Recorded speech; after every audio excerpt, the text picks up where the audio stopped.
Bismillahirrahmanirrahim. Assalamualaikum warahmatullahi wabarakatuh. Perkenalkan, nama saya Raja Sanjaya Ali Putra dengan NIM 201085-2025, yang mana saya berasal dari jurusan Hubungan Internasional Fakultas Ilmu Sosial dan Politik dari Universitas Andalas. Di sini saya akan mempresentasikan hasil dari penelitian saya, yang mana judulnya Strategi Front Polisario dalam Memerdekakan Wilayah Sahara Barat dari Maroko.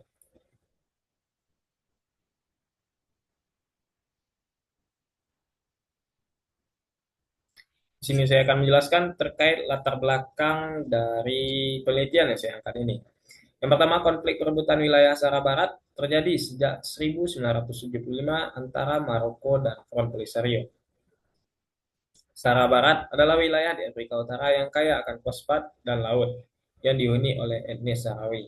Maroko 80% dikuasai Maroko sudah menguasai 80% wilayah Front Polisario yang mana memproklamirkan SADR.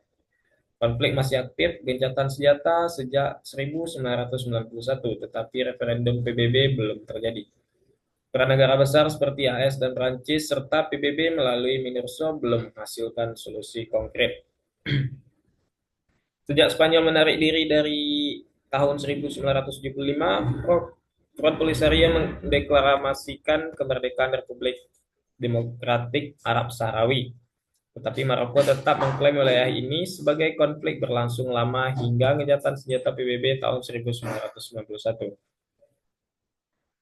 Di sini saya melihat strategi Front Polisario dapat dipahami melalui pendekatan gerakan sosial yang menggabungkan perjuangan bersenjata, diplomasi, advokasi, dan mobilisasi internasional. Di sini terkait rumusan masalah. Yang pertama, konflik antara Front Polisario dan Maroko di Sahara Barat berlangsung sejak 1975 dan belum menemukan solusi yang memuaskan. Maroko menguasai sekitar 80% wilayah dan menolak referendum. Selanjutnya, Front Polisario terus memperjuangkan kemerdekaan dengan kombinasi diplomasi, perlawanan bersenjata, dan strategi gerakan sosial. Masalah utama dalam penelitian ini yaitu perlu analisis efektivitas strategi sosial movement yang digunakan, baik secara politik maupun dalam membangun dukungan internasional. Pertanyaan penelitian yang saya angkat di sini terkait bagaimana strategi sosial movement Front Polisario dalam memerdekakan wilayah Sahara Barat dari Maroko. Adapun tujuan penelitian ini adalah untuk menganalisis strategi sosial movement Front Polisario dalam memerdekakan wilayah Sahara Barat. Manfaat penelitian. Manfaat penelitian di sini saya membagi menjadi tiga. Yang pertama manfaat akademis, yang kedua non-governmental organization, yang ketiga ada pemerintah. Akademis memberikan kontribusi pada studi hubungan internasional, khususnya mengenai gerakan sosial, transnasional, dan konflik separatisme. Dan yang kedua, bisa menjadi referensi dalam memahami strategi separatisme yang relevan dengan isu-isu kedaulatan di berbagai negara.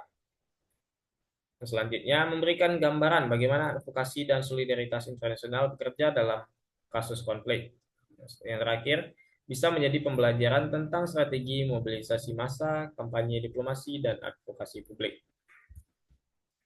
Selanjutnya, saya akan menjelaskan tentang tinjauan pustaka. Di sini saya mengangkat tentang 5. Yang pertama, ada Pelikolny dan Jet Odermatt yang berjudul Benefit Consent.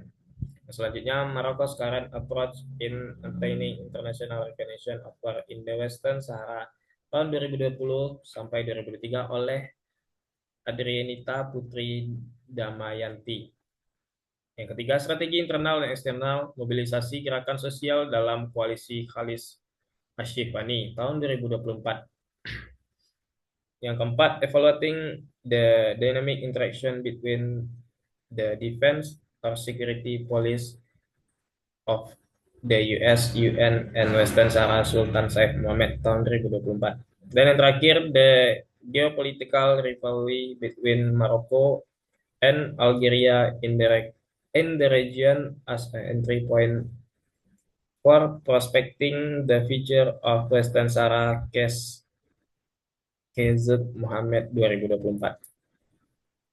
Selanjutnya terkait kerangka konseptual. Di sini saya mengangkat penelitian ini dengan menggunakan konsep strategi sosial movement Yang mana gerakan sosial sebagai tantangan kolektif yang diajukan sejumlah orang yang memiliki tujuan dan solidaritas yang sama dalam konteks interaksi yang berkelanjutan dengan kelompok elit, penguasa, dan lawan.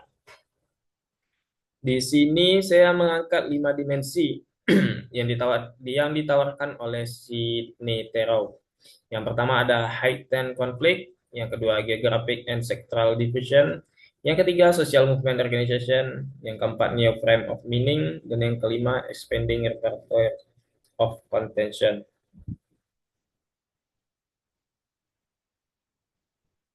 Sedikit penjelasan singkat tentang 5 dimensi ini. Yang pertama, ketika konflik meningkat dan melibatkan lebih banyak aktor. Dan yang kedua, ketika ide dan gerakan menyebar ke wilayah dan sektor lain. Dan yang ketiga, lahirnya organisasi untuk mengkoordinasi gerakan. Dan yang keempat, munculnya ideologi atau narasi baru. Dan yang kelima, penggunaan taktik yang semakin beragam, mulai dari diplomasi, aksi militer, hingga advokasi internasional. Dengan teori ini, saya akan mengkaji bagaimana Front Polisario berjuang baik di level lokal, regional, maupun internasional. Di sini saya akan menjelaskan terkait metode penelitian. Yang pertama, jenis penelitian yang digunakan adalah kualitatif. Batasan masalah dalam penelitian ini yaitu sejak 1975 atau tahun 1991 sampai sekarang. Yang mana pada tahun 1975 itu adalah awal didirikannya organisasi Front Polisario bentukan dari Sahara Barat ini. Atau tahun 1991 yang mana di saat PBB memberikan referendum terkait permasalahan konflik antara Maroko dan Sahara Barat ini.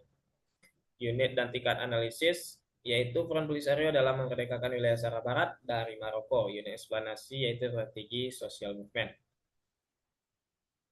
Dan yang terakhir teknik pengumpulan data yaitu studi kepustakaan. Selanjutnya teknik analisis data. Tahap pertama mengumpulkan data-data dan fakta untuk mendukung pertanyaan penelitian. Yang kedua, data yang ditemukan nantinya diinterpretasikan dan disajikan kembali dalam bentuk analisis dengan menggunakan kerangka konseptual. Yang ketiga, pengambilan kesimpulan. Sistematika penulisan bab 1 yaitu pendahuluan, bab 2 saya akan membahas tentang sejarah dan dinamika konflik antara Sahara Barat dan Maroko. Bab 3 saya akan menjelaskan tentang bagaimana upaya Front Polisario dalam memerdekakan wilayah Sahara Barat dari Maroko. Bab 4 strategi Front Polisario untuk memerdekakan Sahara Barat dari Maroko. Dan bab 5 yaitu penutup terkait kesimpulan dan saran. Dari sini saya akan menjelaskan tentang bab 2 yang mana sejarah dan dinamika konflik antara Sahara Barat dan Maroko. Yang mana awal mula konfliknya itu Sahara Barat awalnya merupakan koloni Spanyol sejak abad ke-19 dengan nama Sahara Spanyol tahun 1975. Spanyol meninggalkan wilayah ini, kekosongan kekuasaan tersebut justru memunculkan konflik baru. Maroko langsung melakukan aneksasi dengan klaim historis bahwa Sahara Barat adalah bagian dari wilayahnya. Sementara itu, rakyat Sahrawi yang terorganisir dalam Front Polisario mendeklarasikan Republik Demokratik Arab Sahrawi atau RDAS atau tadi yang saya sebut juga dengan SADR. Sejak saat itu, perebutan wilayah pun pecah dan memicu konflik berkepanjangan.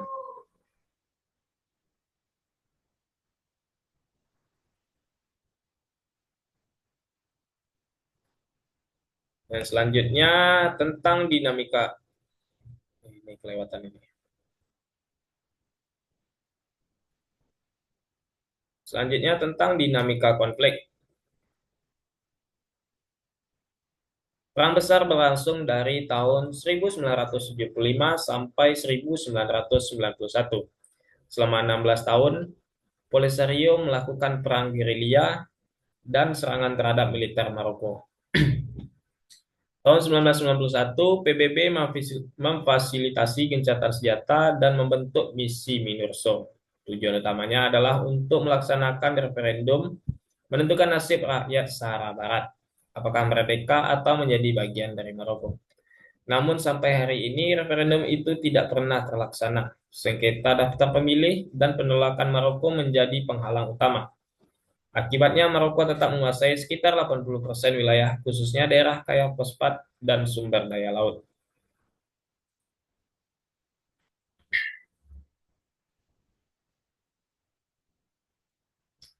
Selanjutnya, peran aktor eksternal.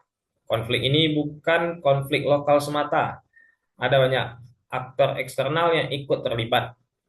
Aljazair menjadi sekutu utama Polisario dengan menyediakan kamp pengungsi di Tindouf, dukungan senjata, serta dukungan diplomatik. Mauritania sempat ikut dalam klaim, tetapi mundur pada tahun 1979.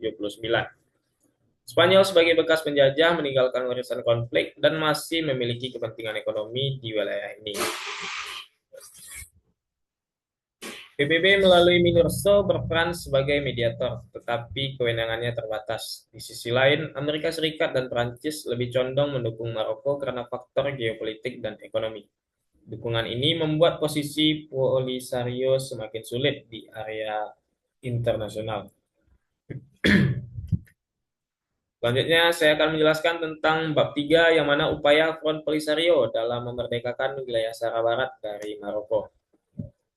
Pertama, upaya internal Polisario. Dari sisi internal, Polisario mengorganisir perlawanan rakyat Sahrawi dengan 3 cara utama. Pertama, melalui perang gerilya, sabotase, dan serangan militer. Kedua, melalui mobilisasi sosial, membangun kamp pengungsi, memberikan pendidikan, dan menjaga solidaritas etnis Sahrawi agar identitas nasional mereka tetap hidup. Ketiga, dengan membentuk struktur pemerintahan sementara Republik Demokratik Arab Sahrawi. Pemerintah ini mengatur kehidupan rakyat di kamp pengungsi sehingga Polisario bukan hanya milisi, tetapi juga otoritas politik.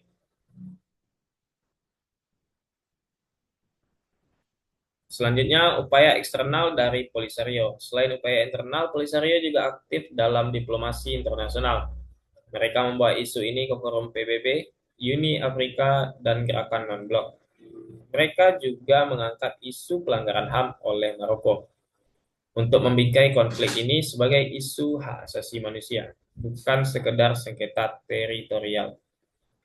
Polisario juga mendapat dukungan penuh dari Aljazair yang memberikan mereka markas, logistik, dan perlindungan. Hasilnya, Republik Sahrawi atau SADR diakui oleh sekitar 46 negara, meskipun beberapa menarik kembali pengakuannya akibat tekanan politik. Di bab 4, saya akan menjelaskan terkait konsep social movement yang saya angkat untuk penelitian ini, yang mana judulnya Strategi Front Polisario untuk Memerdekakan Sahara Barat dari Maroko. Dalam penelitian ini saya menggunakan teori gerakan sosial dari si Sidney Terrell. Strategi Polisario dapat dianalisis dalam 5 dimensi. Yang pertama tentang heightened konflik. Polisario meningkatkan konflik dengan perang gerilya, sabotase, dan demonstrasi massal untuk menekan Maroko dan menarik perhatian dunia. Yang kedua, geographic and sectoral division. Isu Sahara Barat diperluas ke isu HAM, hukum internasional, dan ekonomi sumber daya alam. Dengan cara ini, mereka mendapat dukungan dari NGO dan negara-negara simpatisan. Yang ketiga, social movement organization. Polisario membangun organisasi resmi seperti pemerintahan sementara, organisasi pemuda, organisasi perempuan, dan jaringan diaspora untuk mengelola mobilisasi. Dan yang keempat, new frames of meaning. Konflik ini dibingkai ulang sebagai isu hak menentukan nasib sendiri dan anti-kolonialisme, sehingga mendapat legitimasi moral internasional. Dan yang terakhir, expanding repertoire of contention. Taktik mereka meluas dari militer ke diplomasi, advokasi HAM, kampanye media, hingga legitimasi internasional. Dengan strategi hybrid inilah, Polisario berhasil menjaga isu ini tetap relevan sampai sekarang, meskipun referendum gagal terlaksana. Dan di sini saya akan menjelaskan terkait bab 5, yaitu penutup, kesimpulan, dan saran. Kesimpulannya, Front Polisario menggunakan strategi sosial yang terintegrasi militer, diplomasi, advokasi, dan propaganda. Namun mereka menghadapi hambatan besar, yaitu dominasi militer Maroko, dukungan kuat dari Amerika Serikat dan Prancis terhadap Maroko, serta kegagalan PBB dalam menjalankan referendum. Sehingga meskipun berhasil memperoleh pengakuan sebagian negara, tujuan utama mereka yaitu kemerdekaan penuh Sahara Barat belum tercapai. Berdasarkan penelitian ini, saya memberikan beberapa rekomendasi. Pertama, PBB perlu memperkuat mandat dan mendorong referendum secara serius. Kedua, Polisario harus menyeimbangkan strategi mereka dengan mengurangi ketergantungan pada perlawanan militer dan memperkuat diplomasi serta advokasi global. Ketiga, solidaritas internasional harus diperluas melalui media, NGO, dan dukungan politik global. Dan yang paling penting, solusi damai harus berlandaskan pada hak menentukan nasib sendiri bagi rakyat Sahara Barat. Tanpa itu, konflik ini tidak akan pernah selesai. Baiklah, sekian dari penjelasan saya, dari penelitian saya terkait upaya Front Polisario dalam memerdekakan wilayah Sahara Barat. Banyak maaf apabila dalam penyampaian masih terdapat kesalahan, itu murni dari saya pribadi. Oke, saya pamit undur diri. Wabillahi taufiq wal hidayah. Wassalamualaikum warahmatullahi wabarakatuh.